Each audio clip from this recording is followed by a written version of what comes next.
Hi, this is Alicia, and I will be your naturalist today. So if you'd like to come on a hike with me in my backyard, please feel free to watch. I'm pretty sure we're going to find some cool bugs today, which happens to be one of my favorite things.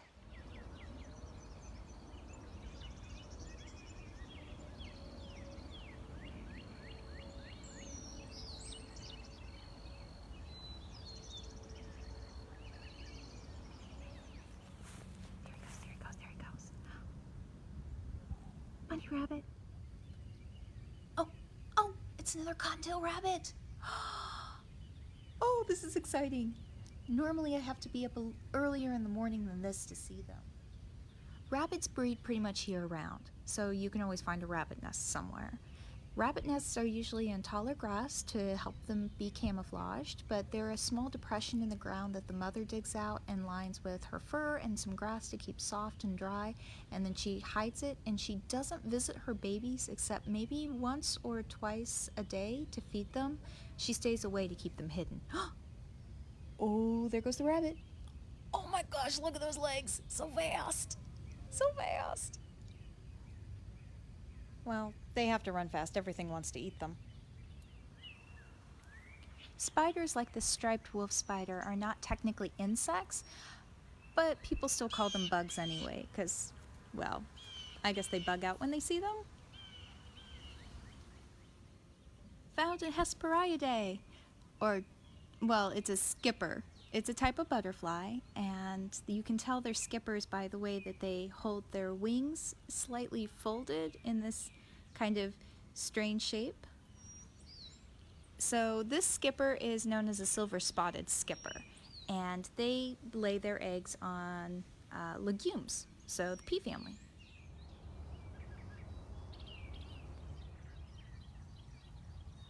This pretty little butterfly is part of the nymphalids.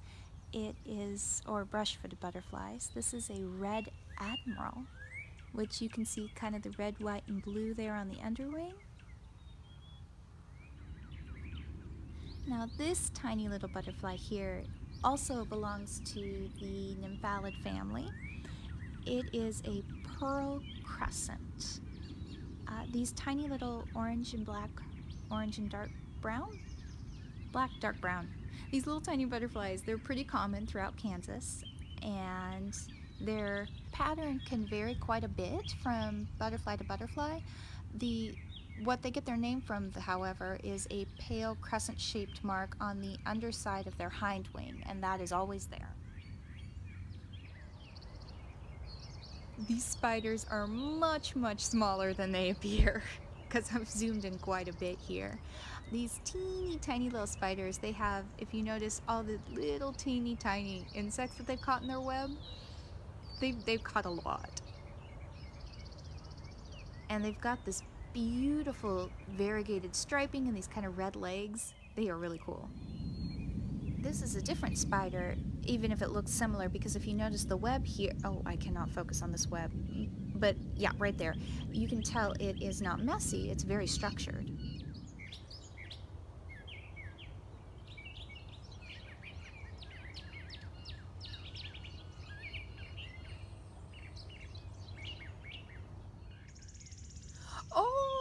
Oh, this guy is holding so still for me.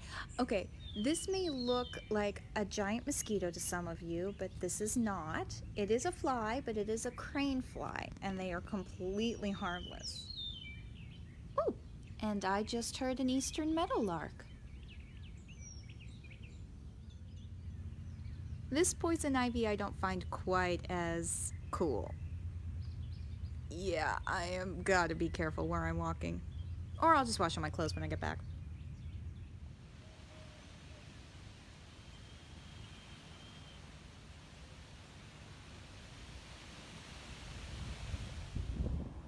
Oh, I found the paper wasp. Oh, look at her. These guys, they build those paper nests that you see so often. Speaking of paper nests, I found one. So this is on a vine here that is not poison ivy. This is a grapevine, or Virginia creeper. And it's also being used by ants as a highway. That's not a bad use of a vine that goes straight up a tree. Where are you? Oh, there you are. Come back, come back, come back! Oh no! Oh, I wanted to get a picture of you.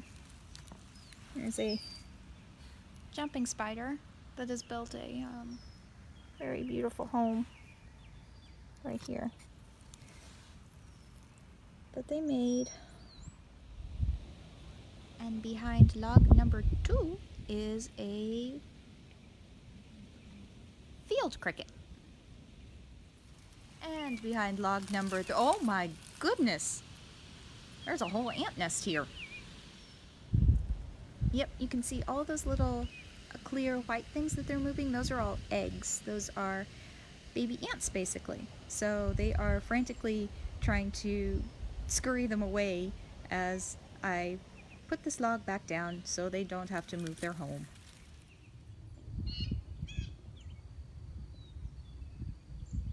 I think the clouds look like jellyfish.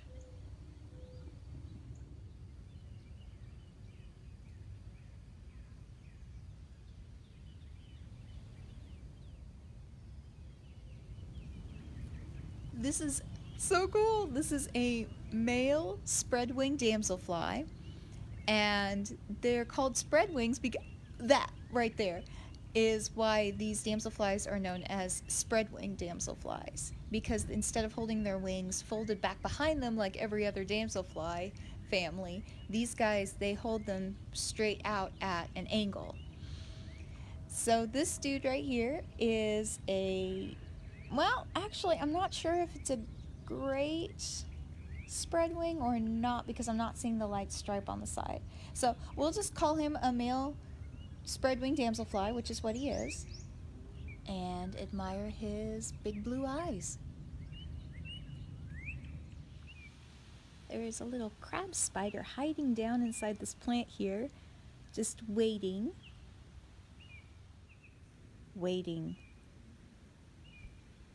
for lunch to arrive. Now these very pretty yellow flowers, they have to belong to something in the pea family. Oh, it's a little hair streak. No, this is not a hair streak butterfly. Oh, this looks like an eastern-tailed blue. Oh, look at it. Oh, and when it rubs those little hind wings together, that little appendage on the back, that looks like I think that's how hair streaks get their name. They belong to the Lycaenidae family. And I found another pea family flower. I'm not sure if this is tick seed or not, but you can definitely tell it's the pea family by the petals and then also by the leaves here, which are alternating. So yeah, very pretty. Found a frog hiding right behind it too. It's a leopard frog. I found another damselfly! So this one right here is a typical damselfly. As you can tell, it's holding its wings back behind its body. Another way to distinguish damselflies from dragonflies is their eyes and the position of them. So you can see here on this damselfly that the eyes are far apart on either side of their head, while on dragonflies they actually will touch in the middle of their back of their head. The eyes actually end up touching.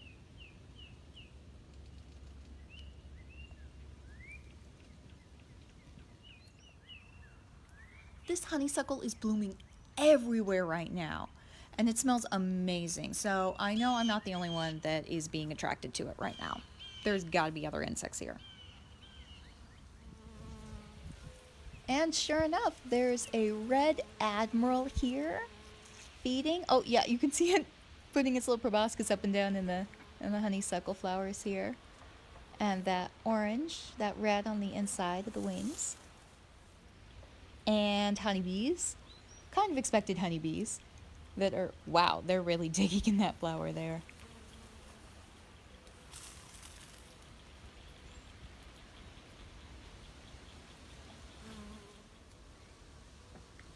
And there's a little sweat bee here too.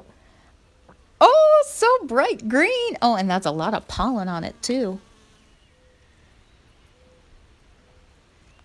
And if you think bees are hardworking, they definitely are. A single bee like this one will visit thousands of flowers in a single day. Now, a bee's tongue can reach pretty far, but it's not designed for tubular flowers quite as deep as this one. On the other hand, you can see our butterfly's proboscis can reach quite deep into the flowers here to get to the nectar. There's a pipevine swallowtail here, and it is all over the vines in this area of my yard. And this is laying eggs. You can see it right there. She's a female, and she's laying eggs all over this vine here. So we should have baby pipevine swallowtail caterpillars. I'm excited. I'm excited. Thanks for coming on a hike with me today. I had a lot of fun, and I hope you guys did as well. So if you'd like more great content from the Great Plains Nature Center, please continue to follow our Facebook page, check out our YouTube channel, and as always, get outside and discover what's in your backyard. And our pretty little no, don't go under the log. I can't see you under there. Oh, no, wait. No, stay under the, where'd you go? Aha, found you.